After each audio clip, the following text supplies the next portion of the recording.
अस्सलामुअलैकुम। इमरान याकूब खान साहब के साथ व्यू पॉइंट से मैं हूँ ज़ैनब जतोई। नाज़रीन, प्रोग्राम में आगे बढ़ने से पहले सबसे पहले पूरे पाकिस्तान को हमारी तरफ से जश्न आज़ादी बहुत बहुत मुबारक हो।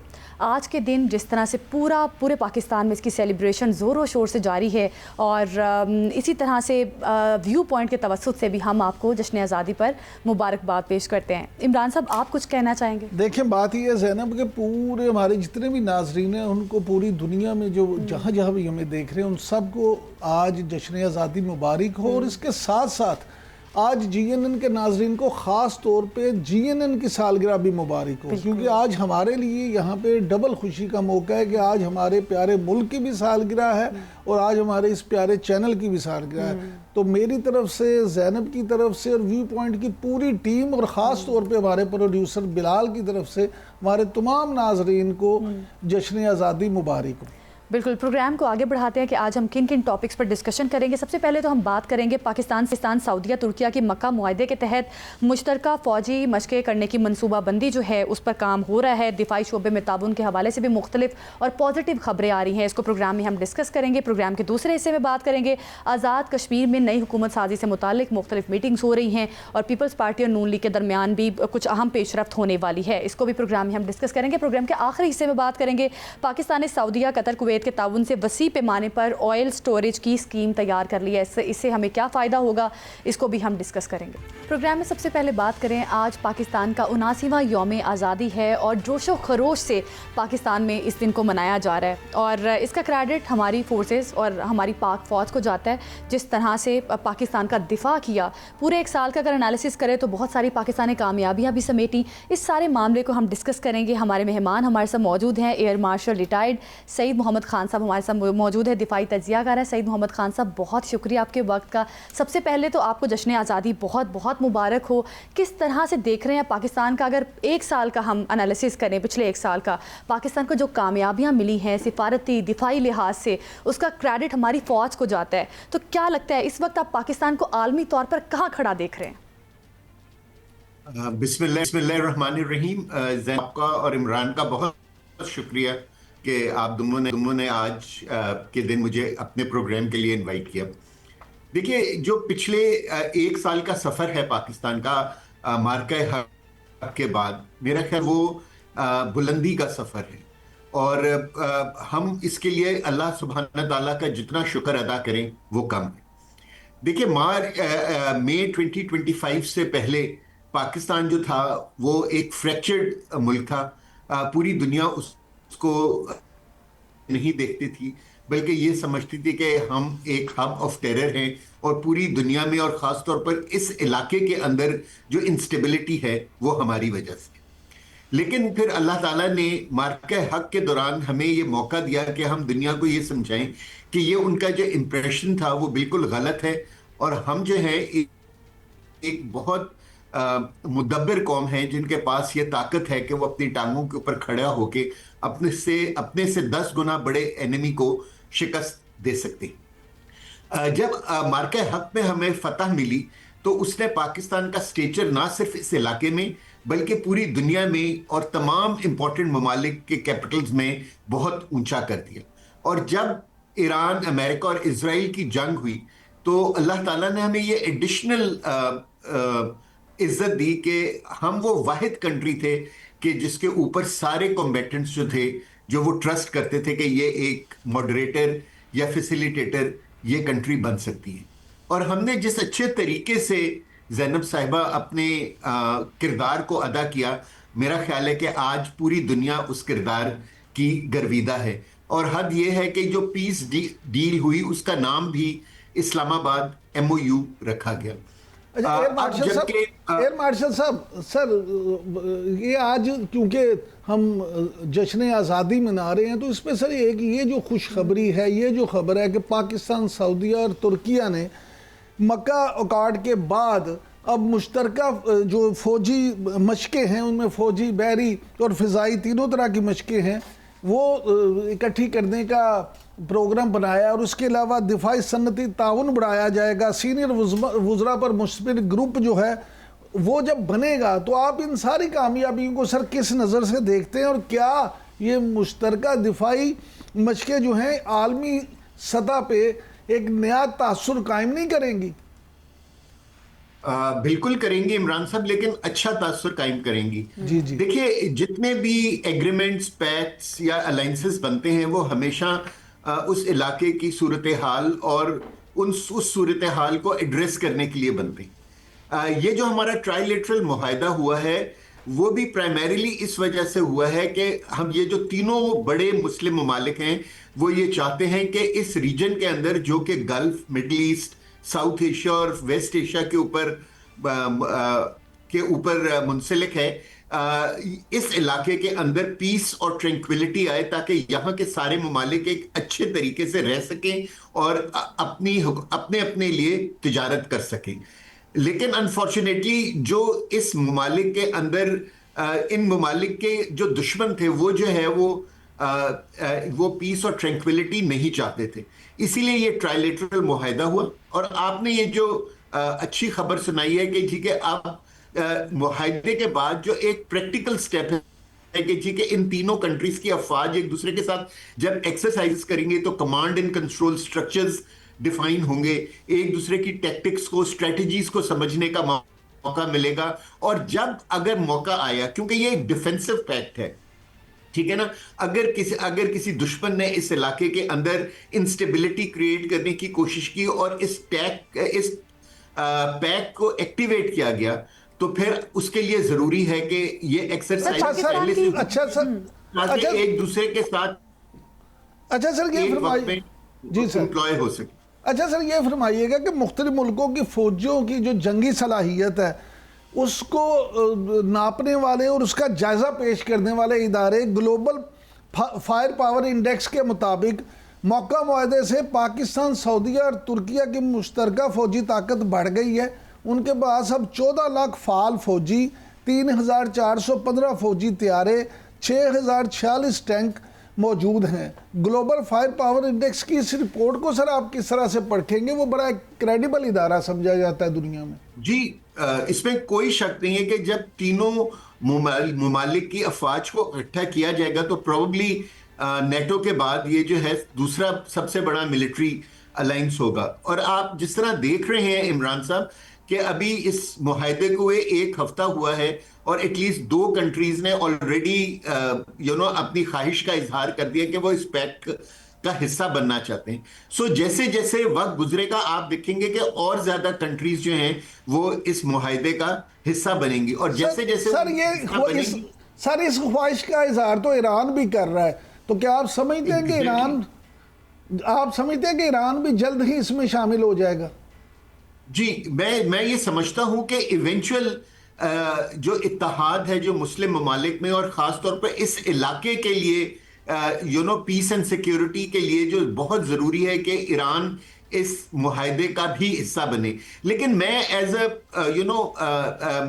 प्रैग्मेटिक पर्सन, और मैं क्योंकि इस इलाके में एज अ सफ़ीर भी काम कर चुका हूँ, तो मैं ये समझता हूं कि पहले जो है ना ईरान जब ये जंग खत्म होगी तो वो सऊदी अरेबिया के साथ एक नॉन एग्रेशन पैक्ट करना चाहेगा। वो शायद कल या परसों तो इस मुआहदे का हिस्सा नहीं बने, लेकिन 1-2 साल में वो जरूर इस मुआहदे का हिस्सा बनना भी चाहेगा और एक्चुअली आप देखेंगे कि बन भी जाएगा, क्योंकि बड़ा अलायंस बन रहा है। अगर जी अच्छा सर, ये फरमाइएगा कि 14 अगस्त को ये बड़ी खबरें आ रही हैं कि पाकिस्तान को जल्द ही J-35 जैसी खुशखबरी मिलने जा रही है और पाकिस्तान का दिफा जो है वो मज़ीद उससे मजबूत होगा। आप क्या समझते हैं सर, J-35 और इस जैसी मज़ीद क्या खुशखबरियाँ पाकिस्तानी कौम को सुनने में आने वाली हैं सर? इमरान साहब, मैं तो ये एक्सपेक्ट कर रहा था कि कल जब जो तकरीब होगी उसके अंदर J-35 यानी कि फ्लाई करेंगे और हमें ये खुशखबरी मिलेगी, लेकिन एक्चुअली हो नहीं सका। अगर J-35 पाकिस्तान को मिलते हैं और इवेंचुअली हमारी एयरफोर्स का हिस्सा बनते हैं तो इस इलाके में हम पहली एयरफोर्स होंगे जिनके पास 5th generation totally stealth aircraft होगा। हमें ऑलरेडी इंडिया के ऊपर एक सबकत हासिल है और उस एयर टू एयर बैटल की हमने अपनी कैपेबिलिटी उनको मई 2025 में शो कर दी है। लेकिन J-35 के आने के बाद वो कैपेबिलिटी दुगनी हो जाएगी और मैं ये समझता हूं कि फिर इस इलाके के अंदर जो है ना वो पीस ज्यादा अश्योर हो जाएगा। देखिए इमरान साहब, हमें ये समझने की जरूरत है कि ये जितने एग्रीमेंट्स और अलायंसेस होते हैं ये जंग करने के लिए नहीं होते, ये जंग को अवॉइड करने के लिए होते। ये दुश्मन को एक धमकी देने के मुतरादिफ होते हैं कि अगर तुमने कोई गलत हरकत की तो एक इतनी बड़ी ताकत है जो तुम्हारे मुकाबले आके खड़ी होगी। सो अगर ये अलायंसेस जो हैं और ये एग्रीमेंट्स जो हैं एक फ्यूचर जंग को रोक सकते हैं हमारे ये और इंडिया के दरमियान, सऊदी अरेबिया या ईरान के दरमियान, या सऊदी अरेबिया और इजराइल के दरमियान, या तुर्की और इजराइल के दरमियान, तो मैं समझता हूं कि इन मुआहिदों का और ये इंडक्शंस जो हो रही हैं इनका फायदा हो जाएगा। सर इस वक्त मुख्तलिफ डेवलपमेंट्स हो रही हैं खित्ते में, जिस तरह से अभी हम बात कर रहे थे कि पाकिस्तान की पोजीशनिंग कितनी मजबूत हुई है। सर अमेरिका ईरान के मामलात पर भी बात करना बड़ा ज़रूरी, क्या लगता है आपको जिस तरह से अभी खबरें आ रही हैं, आपने हुर्मुज़ से मुतालिक भी मुख्तलिफ किस्म की स्टेटमेंट्स और रिपोर्ट्स आया हो रही हैं। Abu Dhabi national oil company के 2 बहरी जहाज़ों को गुज़श्ता शाम आबना हुर्मुज़ से गुजरते हुए हमले का निशाना बनाया गया है, तो क्या लगता है आपको? ऑयल कंपनी के मुताबिक कहा जा रहा है कि हमले में कोई जानी नुकसान नहीं हुआ, लेकिन मुत्तहिदा अमारात की वजारत खारजा ने हमले की शदीद मजम्मत की है। क्या ईरान और यूएई के इख्तलाफात आपको जंग की नज़र होते हुए दिखाई दे रहे हैं? अगर तो ज़ैनब साहिबा, अभी मैं इसको रिसर्च ही कर रहा था इसी टॉपिक को, तो अगर आप नोट करेंगे ईरान ने बिल्कुल ये अटैक करने की हामी नहीं भरी है, बल्कि वो बिल्कुल खामोश है इस चीज के ऊपर। ये बड़ी अनयूजुअल चीज है, क्योंकि ईरान अगर किसी चीज के ऊपर अटैक करता है तो फिर वो उस अटैक को ओन भी करता है। इस इलाके में 3 मरतबा पहले भी हो चुका है ज़ैनब साहिबा के फॉल्स फ्लैग्स हुए हैं, जहां किसी और कंट्री ने शिपिंग के ऊपर या बेसिस के ऊपर अटैक किया है ताकि लड़ाई को बढ़ावा दिया जा सके। सबसे अच्छी बात यह है, जिस तरह आपने बताया कि कोई ना शिप्स को कोई नुकसान हुआ और ना ही कोई जानी नुकसान हुआ। सो आई थिंक इसकी और इन्वेस्टिगेशन हो रही होगी, और मैं ये उम्मीद करता हूं कि ईरान ने ये हरकत नहीं की होगी। सर ये भी कहा जा रहा है सर इसमें साथ जी सर, लेकिन इसमें साथ ये भी ले लें सर, ये भी खबरें आ रही हैं कि इसके पीछे इसराइल भी हो सकता है, वो फॉल्स फ्लैग ऑपरेशन। एग्जैक्टली, मैं यही आपसे कह रहा हूं कि ये फॉल्स फ्लैग 3 मरतबा हो चुके जी। पहले जब सऊदी अरेबिया पे अटैक हुआ, डीगो गार्शिया पे अटैक हुआ और मिस्र के ऊपर अटैक, ठीक है ना, ये तीनों जो अटैक्स थे इनके अंदर ईरान ने कहा कि हमने ये अटैक्स नहीं किया। तो उन्होंने नहीं अटैक्स किए, तो इसका मतलब है कि इजराइल ये फॉल्स फ्लैग्स कर रहे हैं ताकि बढ़ावा दिया जा सके। दूसरी बात जो हमें ये सोचा, हमें इन ममालिक को भी ये सोचना चाहिए जो गल्फ के ममालिक हैं, कि इंस्टेड के क्या कहते हैं कि आप अपनी शिप्स को उन रास्तों से भेजें कि जहां ईरान ने ब्लॉकेट किया हुआ है और ईरान के ऊपर अमेरिका ने ब्लॉकेट किया हुआ है, तो आप अननेसेसरीली अपनी शिप्स को एक डेंजरस सिचुएशन में डाल रहे हैं। बेहतर है कि आप ज्यादा तवज्जो इस चीज के ऊपर दें कि ईरान और ओमान का जो मुआहिदा होने जा रहा है स्ट्रेट ऑफ हॉर्मुज़ का, वो जल्द अज जल्द हो जाए। आप इनकी मदद करें उस मुआहिदे को की तकमील में, ताकि स्ट्रेट ऑफ हॉर्मुज़ वैसे ही खुल जाए, बजाय इसके कि आप अपनी शिप्स को डेंजर में डाल रहे हैं और आप अननेसेसरीली 2 ब्लॉकेट्स के बीच में से अपनी शिप्स को निकालने की कोशिश करेंगे। एसओपीज होने चाहिए, बिल्कुल एसओपीज होने चाहिए और उसको फॉलो करना चाहिए। मुझे ये बताइएगा, क्या लगता है आपको ईरान अमेरिका के दरमियान जो वॉर है, मुज़ाकरात के हवाले से भी अभी बात कर रहे थे हम, तो अमरीकी जो वजीर जंग है पीट हेग्सेट, उनकी जानिब से कहा गया कि अमरीकी फौज ईरानी बंदरगाहों की नाकाबंदी ज़रूरत पड़ने तक जारी रख सकती है, और ये भी कहा जा रहा है कि हम ज़रूरत के मुताबिक बहरी जहाज़ों को तब्दील करते रहेंगे। दूसरी जानिब सरबराह ईरानी कौमी सलामती कमेटी ने कहा है कि अमरीका की मुकम्मल शिकस्त जो है वो उसका पीछा कर रही है। तो क्या लगता है आपको, इससे तो इस किस्म के स्टेटमेंट से तो यही लग रहा है कि ये जंग रुकने वाली नहीं है, इस पर आप क्या तबसरा करेंगे? देखिए जो है ना इस वक्त जो है ना वॉर ऑफ नर्व्स हो रही है। मिलिटरीली स्पीकिंग ईरान ये जंग जीत गया है और अमेरिका और इजराइल ये जंग हार गए हैं। अमेरिका चाहता है कि इस इलाके से जल्द से जल्द निकले, लेकिन वो निकलना चाहता है on a notion of victory. Iran unfortunately उसको कोई ऐसी सिचुएशन नहीं दे रहा है कि जो वो अमेरिकन पब्लिक के पास जाके प्रेसिडेंट ट्रंप अपनी विक्ट्री के तौर पे शो कर सके। और जैसे जैसे ईरान को भी ये एहसास होता जा रहा है कि अमेरिका यहाँ से निकलना चाह रहा है, वो अपनी शराइत के ऊपर ज्यादा सख्ती से खड़ा होता चला जाए। अच्छा सर, ये फरमाइएगा कि अगर अमेरिका ज़मीनी हमला करता है ईरान पे, जो कि उसके पास आखिरी ऑप्शन मौजूद है, तो फिर आप क्या समझते हैं कि ईरान का लाहेअमल क्या होगा? क्योंकि पासदारान इनकलाब जो हैं उन्होंने तो अल्टीमेटम दे दिया है कि अगर अमेरिका बाज नहीं आता तो फिर अमेरिकी अड्डों पे भी कब्जा किया जाएगा। मेरा ख्याल है ये तो इमरान साहब एक दूसरे को धमकियां देने का सिस्टम तो हम पिछले 4 साढ़े 4 महीनों से देख रहे हैं, लेकिन आपका सवाल बहुत मुनासिब है कि अमेरिका के पास अगर अमेरिका कोई विक्ट्री हासिल करना चाहता है तो उसको बूट्स ऑन ग्राउंड करने पड़ेंगे। लेकिन मैं नहीं समझता कि इस वक्त जितनी ये अनपॉपुलर वॉर अमेरिका के अंदर है और मिड टर्म इलेक्शन सर के ऊपर खड़े हुए हैं, प्रेसिडेंट ट्रंप चाहेंगे कि बॉडी बैग्स जो हैं क्या कहते हैं वो अमेरिका आए। देखिए ईरान के पास इस वक्त एयरफोर्स और नेवी शायद इतनी स्ट्रांग ना हो, लेकिन उनकी अफवाज है, 3 अफवाज अभी भी खड़ी हैं, जो उनकी रेगुलर आर्मी है, जो पासदारान इनकलाब है और खातमुल अंबिया फोर्स।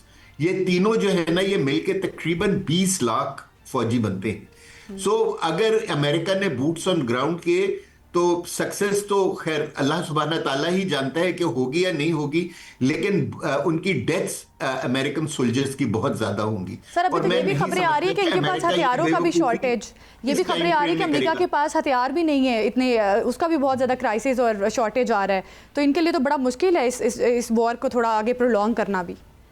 जी, और एक्चुअली अमेरिका इस जंग से निकलना चाह रहे हैं जैनब साहिबा, और इसी चीज को जो है ना ईरान जो है ना वो एक्सप्लॉइट करने की कोशिश कर रहे हैं।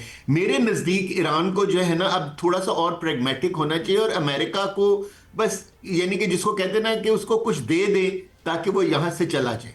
लेकिन सर जब वो यहां से जब चला जाएगा तो उसके बेसिस वैसे ही खत्म हो गए, क्योंकि आप देखिए कि जो उनका सेंटकॉम हेडक्वार्टर जो कतर में था उसको उन्होंने पहले जॉर्डन शिफ्ट किया और अब जॉर्डन से उन्होंने उसको इजराइल में शिफ्ट कर दिया।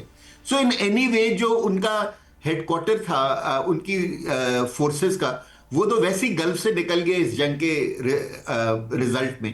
तो मेरे ख्याल में ईरान को भी जो है ना अब इतनी हठधर्मी नहीं करनी चाहिए और उनको अमेरिका को यहां से जाने का कोई ना कोई बहाना दे देना चाहिए। लेकिन सर यहाँ पे एक और बात भी है, जो अभी जिस तरह से आपने ज़हनी दबाव की बात की, तो सर क्या आप नहीं समझते कि ज़हनी दबाव तो अमेरिकी फौजियों पे भी है और प्रेसिडेंट ट्रंप पे भी है?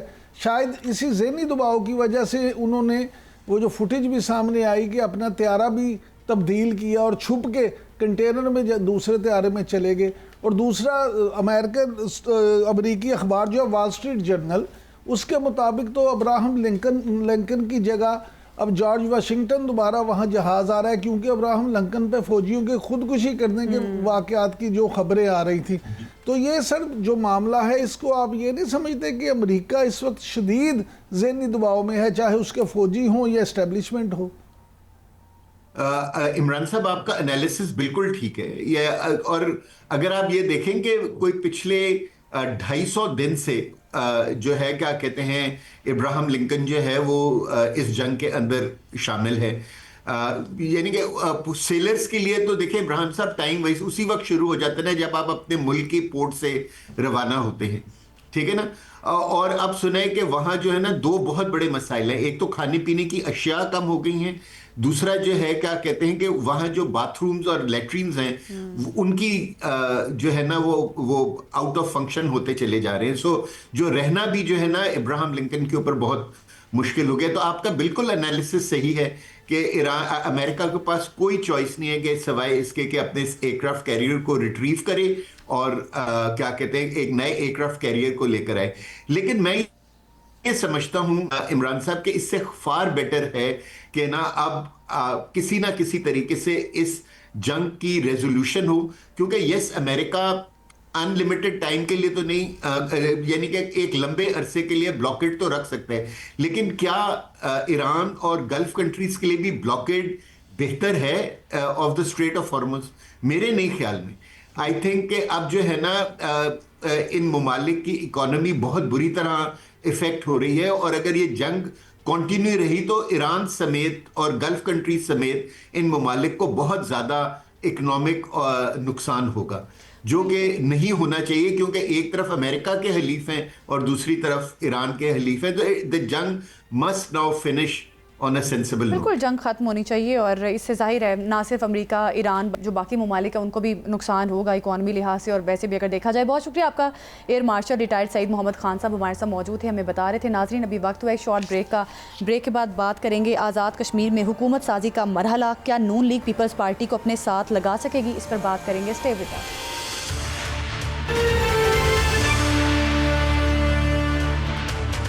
Welcome back. नाजरीन, आज़ाद कश्मीर में हुकूमत साजी के लिए इस वक्त नून लीग की सरगर्मियाँ तेज़ हो गई हैं। कल मरी में भी एक अहम मीटिंग होने जा रही है और इस हवाले से नून लीग और पीपल्स पार्टी के दरमियान जो क्लैशेस थे या उस हवाले से भी काम जो है वो किया जा रहा है। और क्या नून लीग पीपल्स पार्टी को मना सकेगी, ये इस वक्त बड़ा सवाल बनता हुआ दिखाई दे रहा है। क्या होगा, इस सारे मामले को हम इमरान साहब से डिस्कस करते हैं। इमरान साहब, क्या लगता है आपको? ज़ाहिर है नून लीग भी बड़ी एक्टिव हो चुकी है और पार्टी की आला क़यादत नई हुकूमत की तश्कील के लिए सलाह मशवरों का सिलसिला भी जारी है। कल मरी में एक बहुत बड़ा इजलास होने जा रहा है, क्या होगा? देखिए, मरी में कल एक इजलास नहीं होने जा रहा। हमारे वाकफा ने हाल के मुताबिक मरी में कल 2-3 इजलास होंगे। ठीक है। पहला इजलास जो है वो तो आप ये समझ लें कि शरीफ फैमिली की एक फैमिली मीटिंग है और बहुत अरसे के बाद इस कायदा एक बड़ी बैठक में मियाँ हमजा शहबाज जो है वो भी प्रॉपर एक्टिव उसमें पार्टिसिपेट करेंगे। हमजा शहबाज क्योंकि सियासत में उस तरह से एक्टिवली हिस्सा नहीं ले रहे थे, तो अब उन्होंने क्योंकि हिस्सा लेना शुरू कर दिया तो कल की मीटिंग में वो भी मौजूद होंगे। असल वो मीटिंग है, उस मीटिंग में मुस्लिम लीग नून आगे क्या सियासत करने जा रही है, उसका क्या लाहे अमल होगा, पीपल्स पार्टी हो या पाकिस्तान तरीके इंसाफ, उन सब के साथ मुस्तकबिल में किस तरह से डील करना है, एस्टेब्लिशमेंट के साथ किस तरह से चलना है, ये सारी चीज़ें कल उस बड़ी बैठक में तय होंगी। इमरान साहब, क्या लगता है आपको पीपल्स पार्टी नून लीग को हुकूमत बनाने देगी? क्योंकि अभी जो सारे हम ज़मीनी हक़ाइक़ का जायज़ा लें तो अगर देखें तो लग नहीं रहा इस किस्म का कोई के माहौल साजगार होता हुआ दिखाई दे रहा है, जो मुख्तलिफ़ किस्म की खबरें जो हमारे ज़राए बता रहे हैं। अच्छा, आपके ज़राए ने आपको ये नहीं बताया कि हुकूमत बनाने के लिए सबसे ज़्यादा जो ज़रूरी चीज़ है वो अरकान असम्बली की होती बिल्कुल है, बिल्कुल है, अब नंबर गेम जो आज़ाद कश्मीर का है वो आपके सामने है। लेकिन इमरान साहब, जो बिलावल भुट्टो ज़रदारी साहब, मेरी गुजारिश सुन लें, जब नंबर गेम मुस्लिम लीग नून के पास है, उसके हक में है, तो कोई भी जमात उसको हुकूमत बनाने से कैसे रोक सकती है? अब क्या आप ये समझती हैं कि लोग जीते हुए मुस्लिम लीग नून के और वो पीपल्स पार्टी को कहेंगे नहीं नहीं आ जाओ तुम वज़ीर आज़म बन जाओ, हुकूमत बना? लेकिन बिलावल भुट्टो ज़रदारी साहब जिस तरह से बात कर रहे हैं कि उल्टी गिनती शुरू हो चुकी है, इस किस्म की स्टेटमेंट्स आ रही हैं, तो इससे तो ये लग रहा है कि शायद आने वाले टाइम में कोई ये कहीं और जाकर भी अपना इत्तेहाद बना सकते हैं, गवर्नमेंट से अलहदा भी हो सकते हैं। इस किस्म की खबरें भी साथ ही साथ आ रही हैं। अच्छा, मैंने आपसे पिछले हफ्ते भी ये गुजारिश की थी, आज फिर एक बार फिर बता देता हूँ। 14 अगस्त 2026 को कि पीपल्स पार्टी जो है वो इसी तरह पे अपनी नौकरी जारी रखेगी।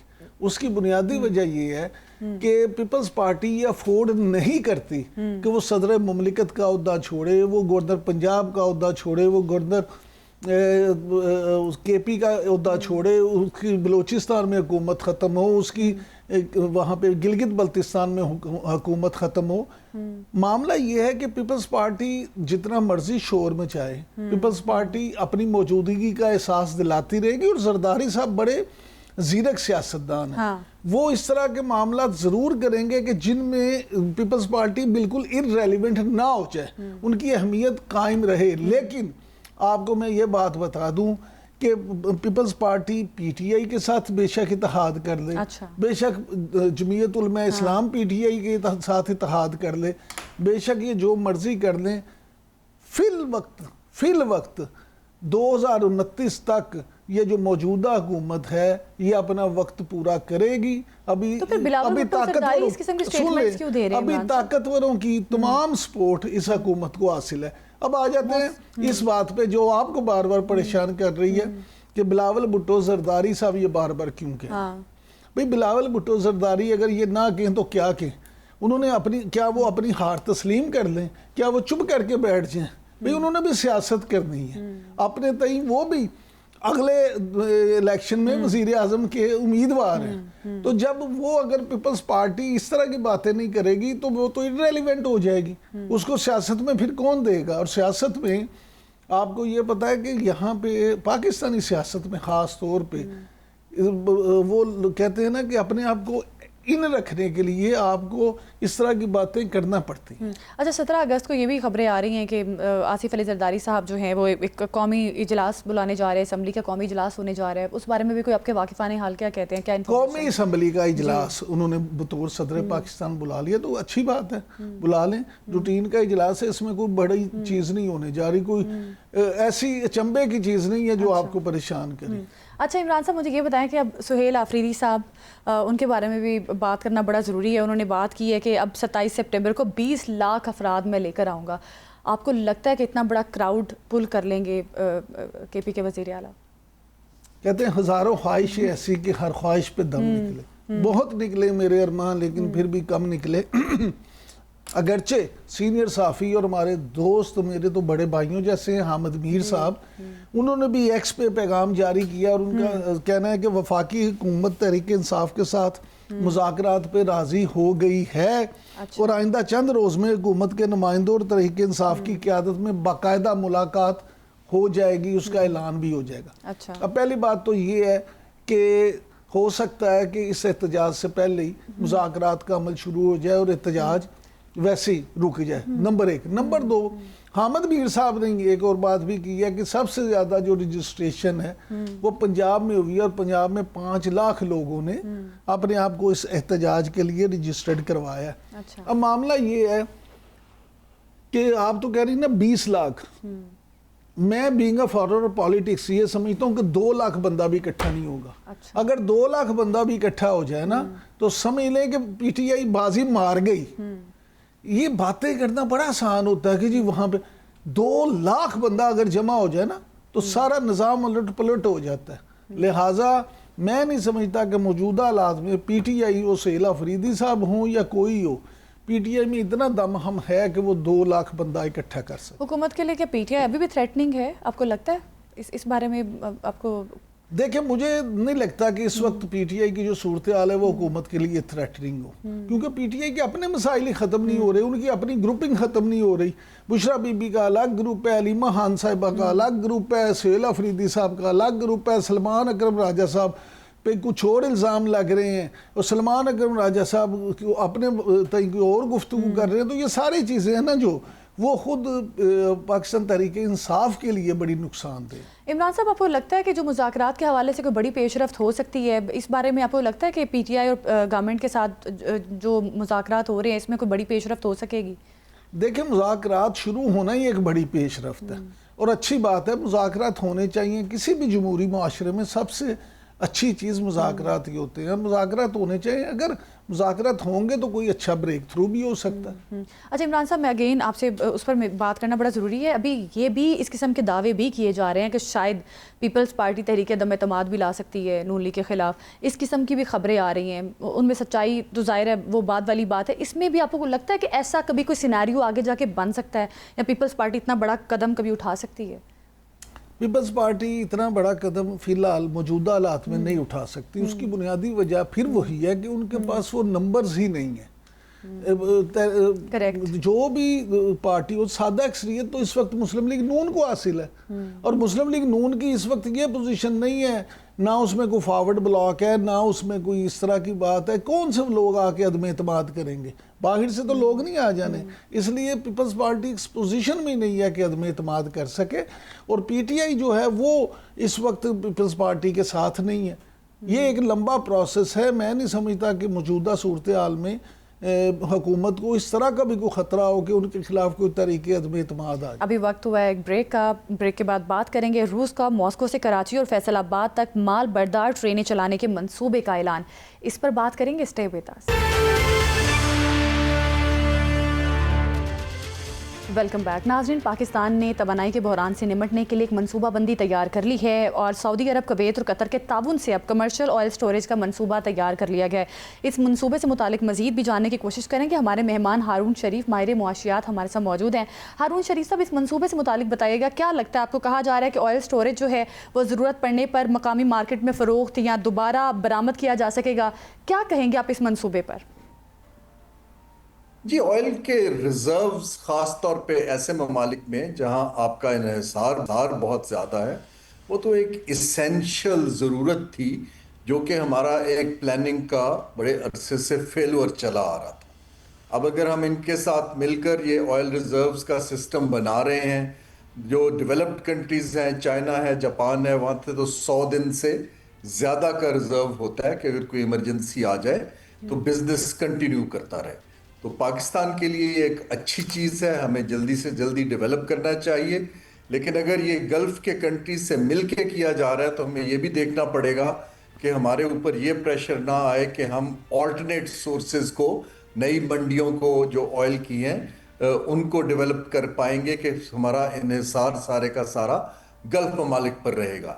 लेकिन स्ट्रेटेजिक रिजर्व्स का सिस्टम बनाना, स्टोरेज का सिस्टम बनाना, खित्ते के ममालिक जो लैंडलॉक्ड हैं उनको सर्व करना, ये एक अच्छा मंसूबा है और उसको वेल डिज़ाइन, वेल गवर्न तरीके से करना चाहिए। अच्छा हारून साहब, ये फरमाइएगा कि वज़ीर आज़म मियाँ शहबाज शरीफ साहब ने नॉर्वेजियन कंपनीज को दावत दी है कि वो पाकिस्तान में तेल और गैस की तलाश का काम करें और इसमें सरमायाकारी करें।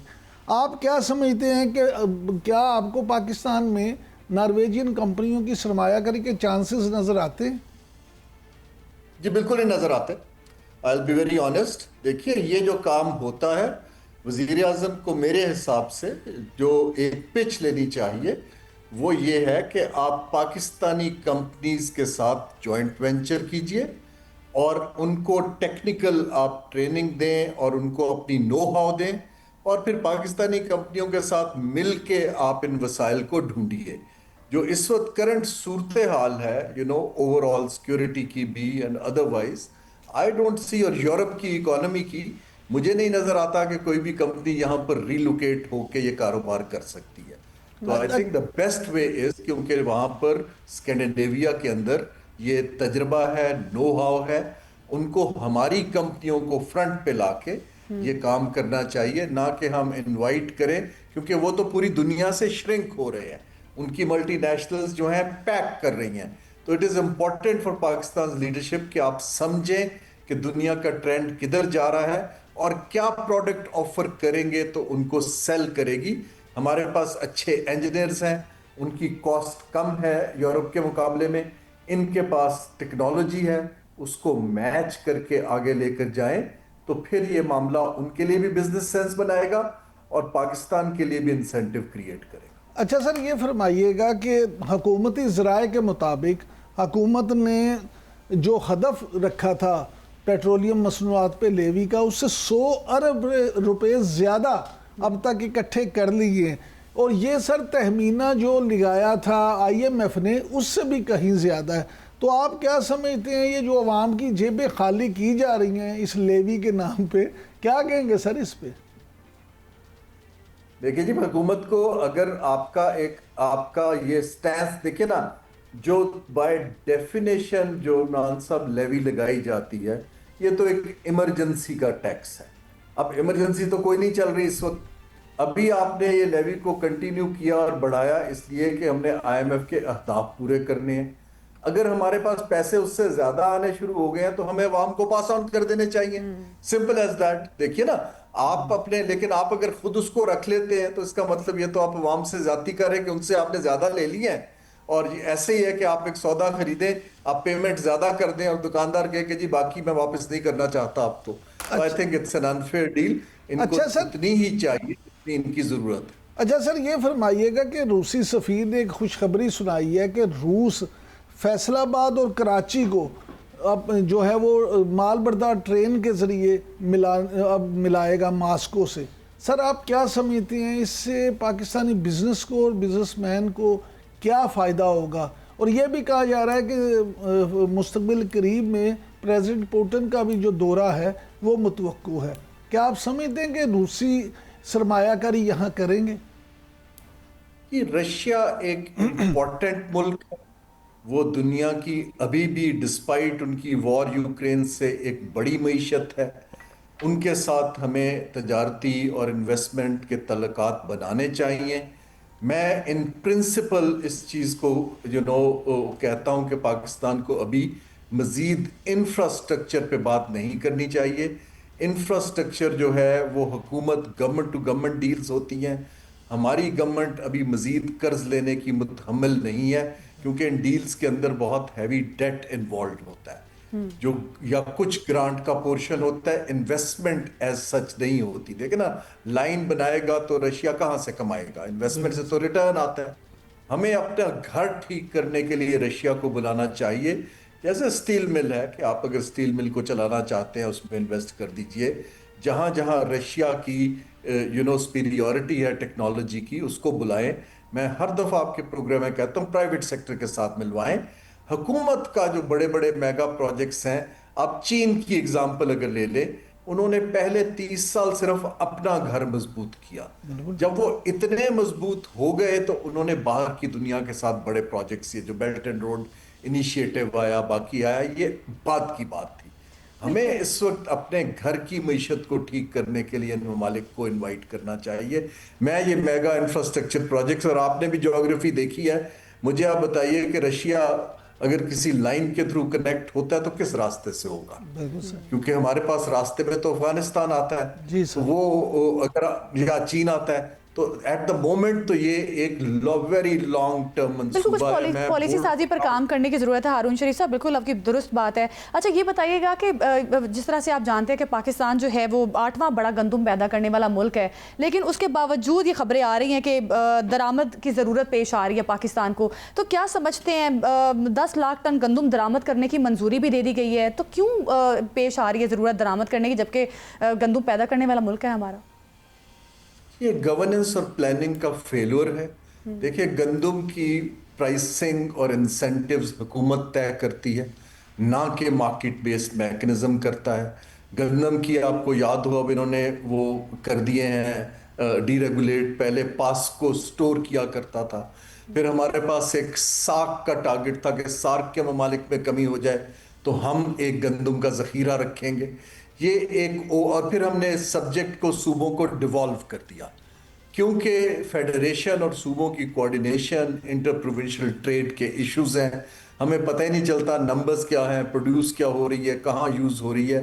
ये एक्चुअली एक प्लानिंग और गवर्नेंस का फेल्योर है, वरना कोई वजह नहीं कि हम इंपोर्ट का पैसा ज़ाया करें और बाहर से इसेंशियल फूड आइटम्स जो हम खुद उगा रहे हैं। लेकिन इम्पॉर्टेंट चीज़ ये है कि हमें गंदम उगाने वाले लोगों को इंसेंटिव्स देने हैं। आबादी बढ़ रही है और उसके जो एक पूरी वैल्यू चेन है उसको मुअस्सर करना है, ताकि गंदम की प्राइसें लोगों की जेब के मुताबिक हो सके। अच्छा सर, आपने पिछले सवाल के जवाब में जब चीन का जिक्र किया, तो सर बीइंग एन इकोनॉमिस्ट, क्या आप समझते हैं कि अगर हम चीनी मॉडल अपना लें, पूरी तरह से उस पर अमल करें, तो हमारी जो माली मुश्किलात हैं ये कम और ख़त्म हो सकती हैं? जी, चीनी मॉडल देखें, 100% कोई मॉडल कॉपी नहीं हो सकता। मैं आज सुबह किसी टीवी के प्रोग्राम में ये बात कर रहा था कि आज़ादी के 79 सालों में पाकिस्तान को कुछ चीज़ें सीखनी हैं कि बाहर का कोई मॉडल 100% कॉपी नहीं हो सकता। बाहर के इदारे या लोग आके हमारा घर नहीं ठीक कर सकते, ये हमें खुद करना है। जो चीनी मॉडल की अच्छी चीज़ें हैं कि उन्होंने दुनिया को एक कॉस्ट इफेक्टिव एक प्रोडक्शन हाउस बनाने की ऑफर की। हुकूमत पीछे खड़ी होगी, पूरी दुनिया की कंपनियां चीन मूव हो गई, चीनी डायस्पोरा भी वापस आ गया। पाकिस्तान को इस वक्त 1 या 2 सेक्टर्स जहां हमारा कंपैरेटिव एडवांटेज है, इंजीनियरिंग का लेबर एडवांटेज है, आईटी का है, जैसे हमारी टेक्सटाइल वैल्यू एडेड का है, वहां पर एक पूरी दुनिया को पिच करने की जरूरत है कि आप आइए। ये चीनी मॉडल है और ये कंपेटिटिवनेस की बेस पे हुआ था। हुकूमत ने कोई सब्सिडीज या पैसे नहीं डाले थे, लेकिन उन्होंने एक लेवल प्लेइंग फील्ड दिया। आज भी मैं 2 हफ्ते पहले आया हूं, अगर आप कोई टेक्नोलॉजी का बड़ा वेंचर करते हैं तो हुकूमत आधा पैसा ग्रांट के तौर पे देती है, जमीन आपको मुफ्त देती है।